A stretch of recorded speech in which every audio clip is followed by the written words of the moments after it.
What's going on about this Afro think tank?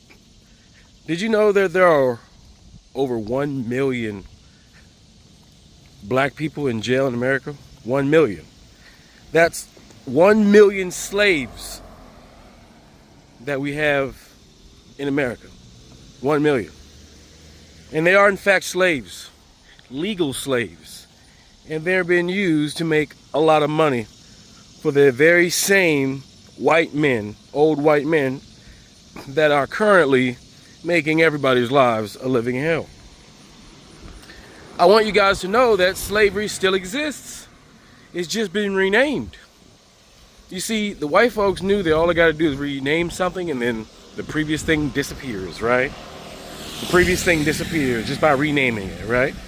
So first you went from a slave to an indentured servitude, right? Indentured servitude is slavery. They just changed the name, right?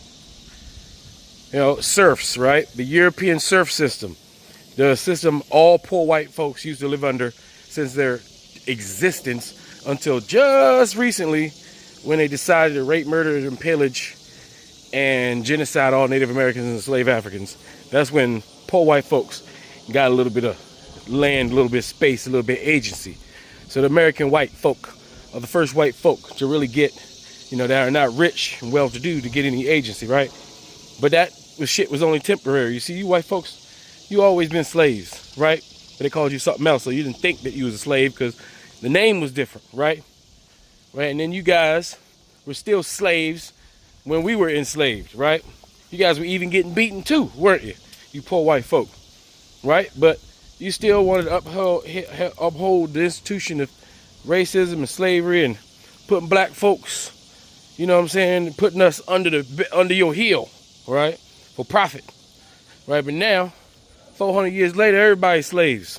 You either a regular slave, S-class, which makes you an inmate, so corporations can make money and use you as slave labor for all kind of stuff. Not even just like regular, like making license plates. We talking about high-end, high-tech stuff.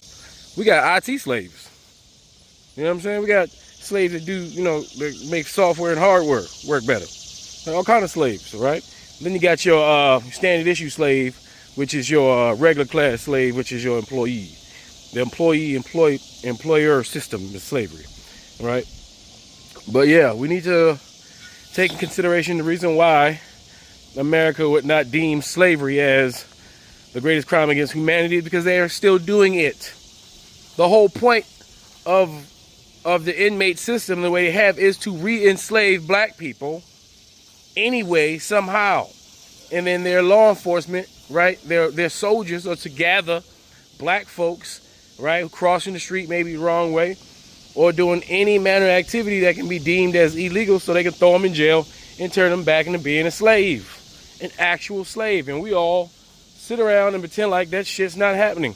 When we have corporations making profit off slavery still to this day, the same families. These are the same families, the same institutions that actually enslaved us. The institutions that actually enslaved us are our banking system, our marketing system, our military industrial complex, our energy sector people, and our prison industrial complex. These are the people who enslaved us, and then when it was made illegal by old terms, they created new terms and new conditions. But anyway, we're going to learn about it today, all right? And we got to keep that in our forefront that we have slaves in America right now. And everybody's slave now. White, black, go ahead. Anybody can get it. All right? Slavery has evolved and it's way more proficient. And they got employees and they got DIN numbers and they got people getting 401ks filled up and shit. People making all kind of money on the stock market off slavery now, like they did back then. Keep in mind, black people were one of the first items on the stock exchange. Anyway, you guys tell me what you think in the comment section. It's Afro Think Tank. Learn something, teach something. I'm out. Pop quiz. How many black Americans are currently incarcerated in America? The answer is over 1 million people. Pop quiz. How much does the for-profit prison system in the United States generate each year? The answer is over $5.5 billion. So, with that in mind, things like this do not surprise me. The United States voting no on saying that slavery is the gravest crime against humanity does not surprise me. The United States voting no against reparations does not surprise me. Why would they vote no against slavery when they are still profiting off of slavery in 2026? But Andre, slavery ended with the Civil War and the 13th Amendment. Read your Constitution. The 13th Amendment states that slavery is abolished except as a punishment of crime. And it's no coincidence that Black Americans make up 12% of the population, but make up 33% of the United States prison population. And when you look at the forced labor, the lack of pay, the lack of workers' protections, lack of human rights being given, and the amount of profit that is being made on these bodies, it is easy to state that the United States prison system is a system of slavery. GEO Group, America's largest for-profit prison company, booked a 27% increase in second quarter revenue. They reported a 50% increase in ICE contracts over the first quarter. For-profit corporations are getting, on average, $120 per day per detainee, and it can go as high as $160 a day. Well, now we know why Taylor Farms didn't want their name in the news and why the federal government was so quick to say, oh, it was an accident, it was a false positive. Look here, folks, slave labor. They've got a Department of Corrections contract in Arizona where they're paying inmates $1.25 an hour. But guess what? The Department of Corrections in Arizona, they're getting $4.75 per person per hour. Folks, you can't make this shit up. This is slave labor. If you've never been in jail, you have no idea what I'm about to tell you. You will do anything to get out of that place. And you will do anything to get commissary money because they feed you food that is not fit for human consumption. I'm just going to lay this out right away. Taylor Farms, I will never buy another one of your products ever again. I mean, look at this, folks. Look at this. And tell me this doesn't look like modern day slavery. I'm fucking over it. The Department of Homeland Security is giving away millions and millions of dollars to the for-profit prison industry to house immigrants facing possible deportation. Wait, what's that? What'd you say? Oh, it's billions and billions of dollars. Sorry about that. That's your tax dollars at work. One company just sold their facility and all the beds in it at $308,000 per bed. This is outrageous, but it might be excused if the immigrants were being treated humanely. These are your tax dollars at work. This is your government paying these companies billions of dollars to house immigrants in deplorable, disgusting situations. People are crammed in. They don't even have a bed. The food is rotten. They can't talk to their attorneys, but of course that's a plus for ICE. When everyday Americans ask me what they should do about the immigration problem when they're frustrated, this is one of those topics.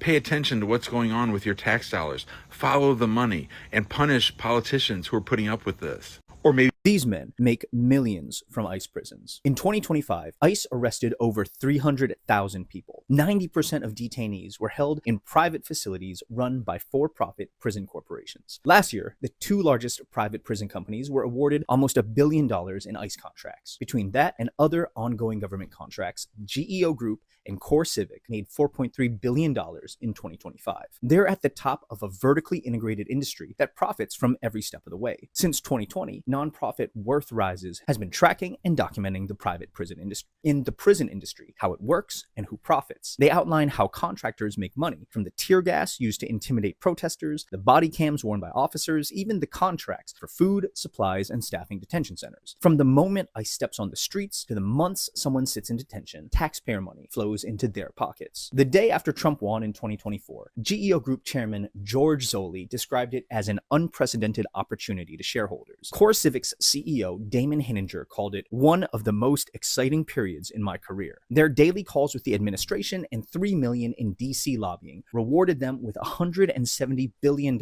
allocated into their industry by the Big Beautiful Bill. It expanded detention centers, increased surveillance, and kept the bodies and profits moving. George Zoley's worth $100 million. Damon Hinninger made $7.5 million in 2025, and today ICE holds 73,000 people in facilities around the country, more than it ever has. This is a great question because I say on my page all the time that every prison is a for-profit prison because they make millions of dollars off of inmates. And we know the obvious things, the phone time, the commissary, but I found something really great on Google that really lists out in all the ways that prison makes money off inmates. So let me show you. It says prisons and jails extract significant wealth from incarcerated people through a combination of labor, high-priced essential services, and direct fees. While only about 8% of the U.S. prison population is in privately run facilities, both public and private systems utilize these revenue streams to offset costs or generate profit. So the first way is inmate labor. Incarcerated individuals perform millions of hours of labor, often for little to no pay. So 1, facility maintenance. The vast majority of the prison jobs involve cooking, cleaning, laundry, saving the facility, the cost of hiring outside staff. This is 100% true. I'm trying to tell you, the entire prison is ran by inmates. Correctional industries. Inmates produce goods such as license plates, office furniture, and military gear that are sold to government agencies and private companies. The prison I was at, Ohio Reformatory for Women, makes American flags that are sold to the public. And the inmates are getting paid little to no fucking money, but they're making millions of dollars off of it. Low wages. Wages are often between 14 cents and $1.41 per hour, with at least 6 states paying zero for most labor. And when I tell you the inmates are working up to 40 hours a week, sometimes even more. And then wage deductions. Even when paid, prisons can deduct up to 80% of an inmate's gross earnings for room and board, victim restitution, and taxes. That also includes child support, and some county jails make the person who's going to prison pay for the transportation to prison, and they take that directly off their books. And when they take this money from the inmates, they're taking it off their books, and they are unable to shop commissary until that debt is paid. The second is high-priced essential services. Prisons often grant monopoly contracts to private companies for services, receiving kickbacks or commissions in return. Communication. Phone and video calls are often priced at steep rates. For example, $1 a minute, generating billions annually, not millions, billions. Commissary. Inmates must buy supplemental food and hygiene products at the prison store, where the items like ramen or toothpaste are marked up by 300% to 600% compared to outside retail prices. Then the e-messaging and tablets. The free tablet program often charges inmates for every email sent they do, every song played, or every minute of a video watched. I know for Kaylee, they charge her 10 cents every time she sends a message to me. I also have to pay 10 cents every time I send a message to her, even if the message is just hello. It does not matter how much the message is. It is always 10 cents. 3, pay to stay and other fees. Many jurisdictions charge inmates for the privilege of being incarcerated. 1, daily fees. Some jails charge pay to stay fees, which can range from $13 to $60 per day.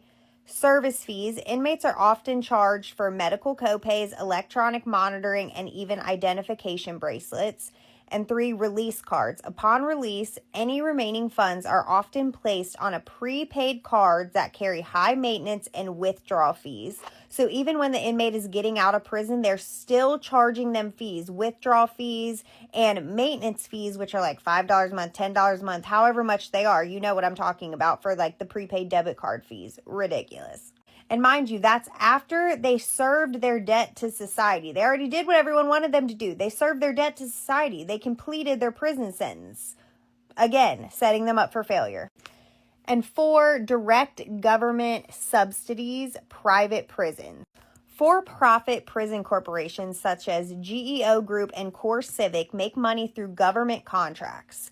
1, per diem rates. Governments pay these companies a daily rate per prisoner, example, $150 a day. If the company operates a facility for less than that rate, example, $100 a day, then they keep the difference as profit.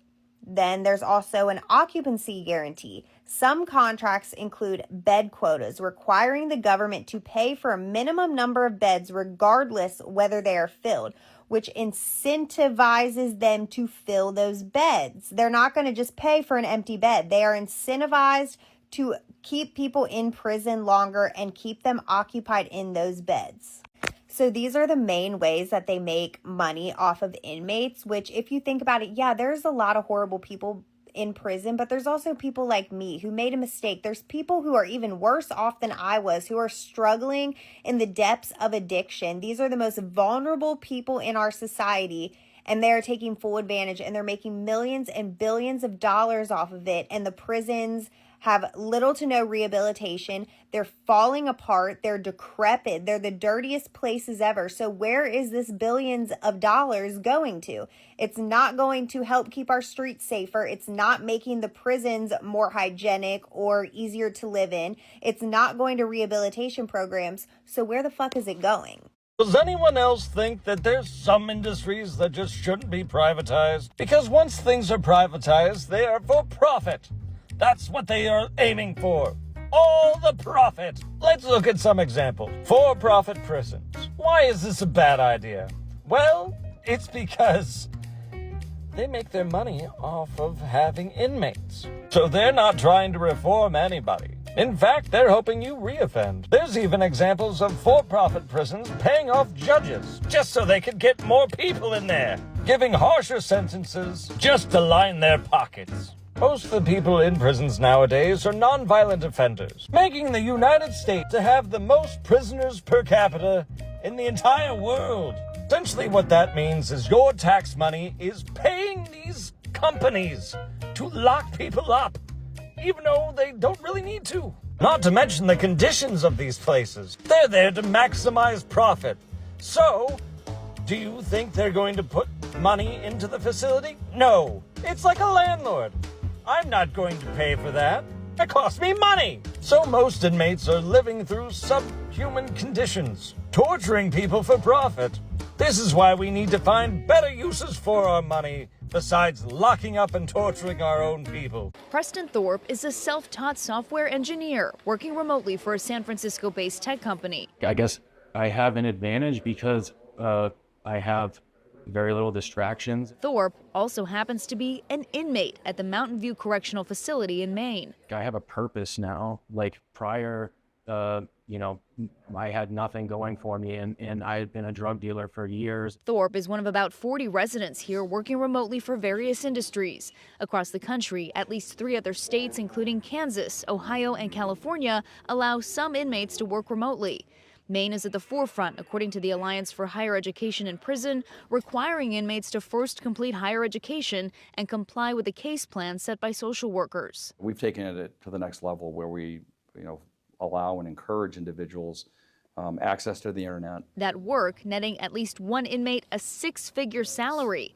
But per state law in Maine, after taxes, 25% of the earnings are put towards paying restitution to victims. 10% is set aside for prison room and board.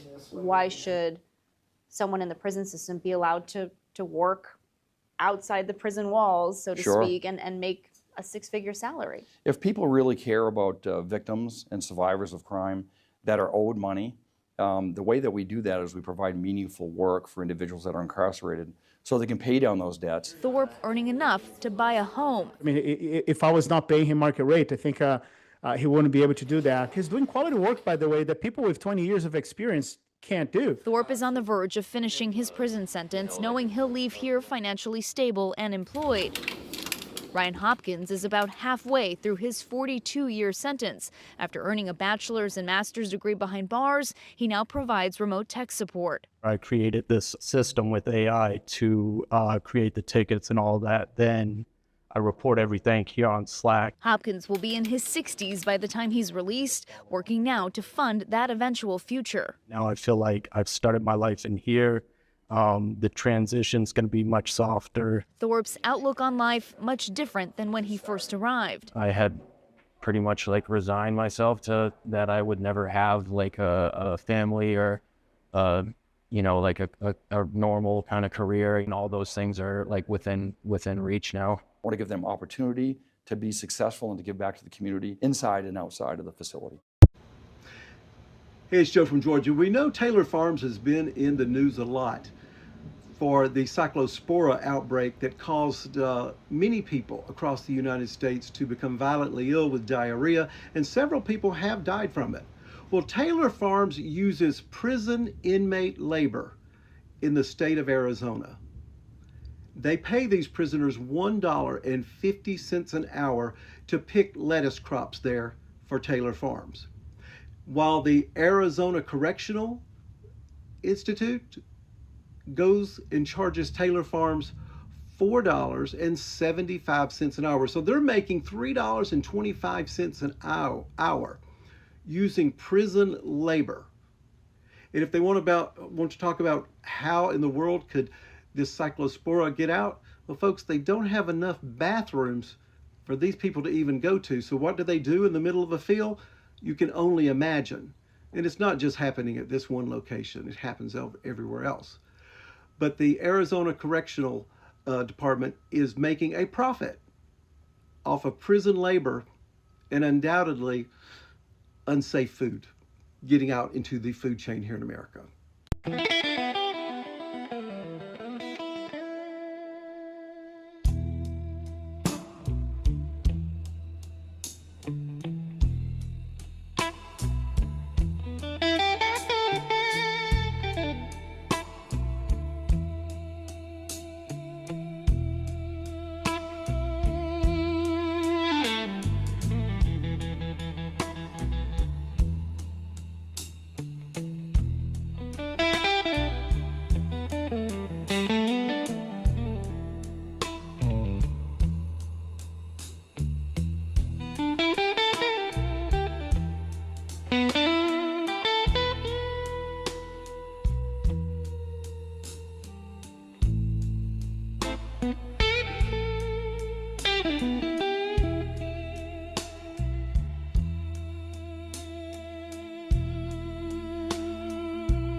Free Sudan! Boycott diamonds and gold! Free Sudan! Boycott diamonds and gold! We most definitely cannot forget about the people of Sudan! Thanks for watching Afro Think Tank. Don't forget to like, share, and subscribe. And follow me on Substack and Patreon for more content. Remember, it's Pan-Africanism or nothing.